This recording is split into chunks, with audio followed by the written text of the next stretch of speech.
ព័ត៌មាន CEN ជូនអ្នកស្រីហូបុផាហើយហូសុធាថាការក្រុមហ៊ុនទេសចរ Tour Travel Cambodia ចេះគិតពិចារណាផង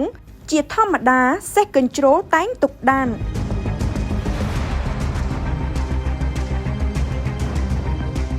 អ្នកស្រីហូបុផាមានឈ្មោះក្នុង Facebook សុធាហូថៅកែក្រុមហ៊ុនទេសចរ Tour Travel Cambodia ប៉ុន្មានថ្ងៃមុននេះបានចូលខមមិននិងshare post ព័ត៌មានដែលសារព័ត៌មាន CEN បានផ្សាយព័ត៌មានចំណងជើងថាភរិយាដែលកំពុងលែងលះស្នើសុំលោកកឹមហុងសានព្រះរាជអាជ្ញារងនិងចៅក្រមស៊ើបសួរដែលកាន់សំណុំរឿងព្រំប្រទានលេខ1292អនុវត្តច្បាប់ឲ្យបានតឹងរឹងទៅលើជនសង្ស័យប៉ែនរ៉ាលីនខ្លាចក្រែងជននេះគិតរបៀបកម្រោ4ជ្រុងនោះដោយវាយប្រហារមកលើសារព័ត៌មាន CEN ទាំងខ្លួនឯងភ្លេចគុណស្រ័យបានរួចទុកទោសដោយសារ CEN ជួយលើកហេតុផលផ្លូវច្បាប់ការលោកស្រីត្រីដាណាប្រកាសប្តឹងរឿងនាំដំណើរទេសចរគ្រួសារលោកស្រីត្រីដាណាធ្វើដំណើរទាំងសោះក៏ក្រោះនាំឲ្យមានការនឹងថ្នាក់នឹងគ្នាអ្នកស្រីហូបុផាឈ្មោះក្នុង Facebook សុធាហូជាថៅកែក្រុមហ៊ុនទេសចរ Tour Travel Cambodia បានសរសេរក្នុង comment និង share post ថាប្តីប្រពន្ធវា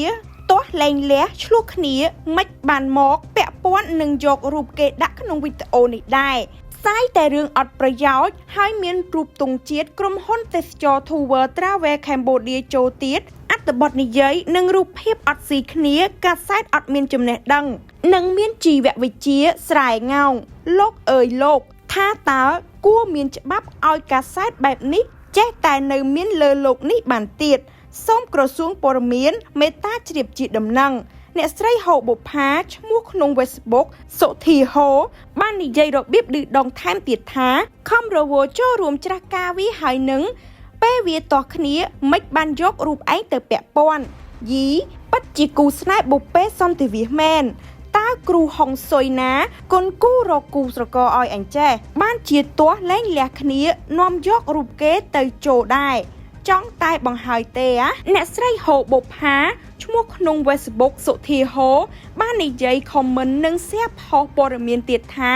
បើចេញវីដេអូលើក្រោយទៀតដាក់រូបថតជុំគ្នាបែបនេះបានស្អាតយីមិនដាក់អញ្ចឹងដូចរឿងភាគលោកអើយល្អមើលណាស់យករូបឯងចុះផ្សាយដោយអត់ចេះហត់អានហើយអានទៀតអត់ពាក់ព័ន្ធឯងអីបន្តិចយករូបឯងទៅផុសបាទចាប់ផ្ដើមនិយាយចូលដល់សាច់រឿងអ្នកស្រីហូបុផាឈ្មោះក្នុង Facebook សុធាហូថៅកែក្រុមហ៊ុនទេសចរ Tour Travel Cambodia សូមសួរបន្តិចថាតើអ្នកស្រីសុខសប្បាយខ្លាំងពេករហូតដល់រមើសគុណ CEN ហើយមែនទេដែលធ្លាប់ជួយអ្នកស្រីរឿងលោកស្រីត្រីដាណាប្រកាសប្តឹងអ្នកស្រីនោះអ្នកស្រីនៅចាំទេការអំឡុងខែមករាឆ្នាំ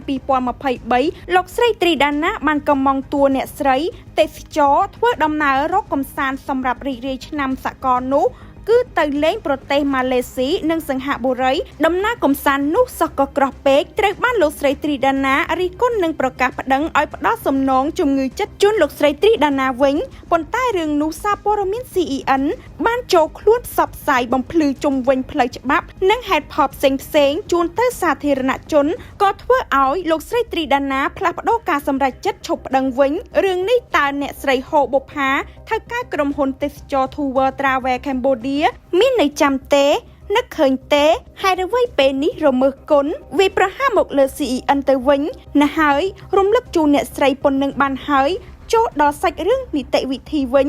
បើតាមនីតិវិធីតាក់ទងនឹងវិជ្ជាជីវៈសារព័ត៌មាន CEN សូមជម្រាបទៅអ្នកស្រីហូបុផាឈ្មោះក្នុង Facebook សុធាហូឲ្យបានជ្រាបថាសារព័ត៌មានក៏មានច្បាប់ទម្លាប់និងនីតិវិធីរបស់គេដែរគឺច្បាប់ស្តីពីរបបសារព័ត៌មានមាត្រា10ជនណាយល់ថាអត្ថបទការសរសេរនិងរូបភាពរូបថតនៃការផ្សាយរបស់សារព័ត៌មាននោះធ្វើឲ្យខូចខាតដល់កិត្តិយសនិងសេចក្តីថ្លៃថ្នូររបស់ខ្លួនជននោះមានសិទ្ធិទាមទារឲ្យសារព័ត៌មាននោះធ្វើការកែតម្រូវនិងឆ្លើយតបបំភ្លឺជុំវិញការផ្សាយដែលពាក់ព័ន្ធដូច្នេះប្រសិនបើអ្នកស្រីហូបុផាយល់ឃើញថាសារព័ត៌មាន CEN មានដាក់រូបភាពរបស់ក្រុមហ៊ុនទេសចរ Tour Travel Cambodia របស់អ្នកស្រី អ្នកស្រីគួរណាស់តែធ្វើលិខិតពន្យល់អំពីហេតុផលផ្សេងៗដែលមិនពាក់ព័ន្ធនឹងរូបភាពក្នុងសាច់រឿងដែលផ្សាយនោះមកកាន់ការិយាល័យនិពន្ធឬទីចាត់ការរបស់សារព័ត៌មាន CEN ដើម្បីអ្នកគ្រប់គ្រងគេចាត់នីតិវិធីការងារ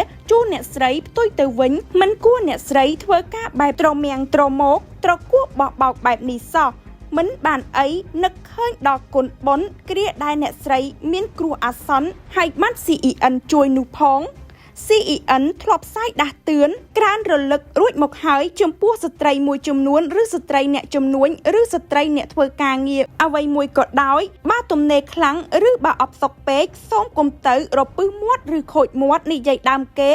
ឬនិយាយបរិហាបង្កាច់គេនរណាម្នាក់ឲ្យសោះព្រោះវានឹងមានរឿងវែងឆ្ងាយជាពិសេសទទួលរងនៅបណ្ដឹងព្រំប្រទានពីបទបរិហាគេឬបរិហាបង្កាច់គេអ្នកដតីនាំឲ្យរវល់ឡើងតុលាការប្រៀបដូចយករឿងអំពើទុកដាក់ខ្លួនយ៉ាងដូចនេះនេះជាការជួយរំលឹកទេសូមអ្នកស្រីហូបុប្ផាឈ្មោះក្នុង Facebook សុធាហូថៅកែក្រុមហ៊ុនទេសចរ Tour Travel Cambodia ចេះគិតពិចារណាផងជាធម្មតាសេះកញ្ជ្រោលតែងទុកដានហើយជូនអ្នកស្រីហូបុប្ផាប៉ុណ្្នឹងចុះ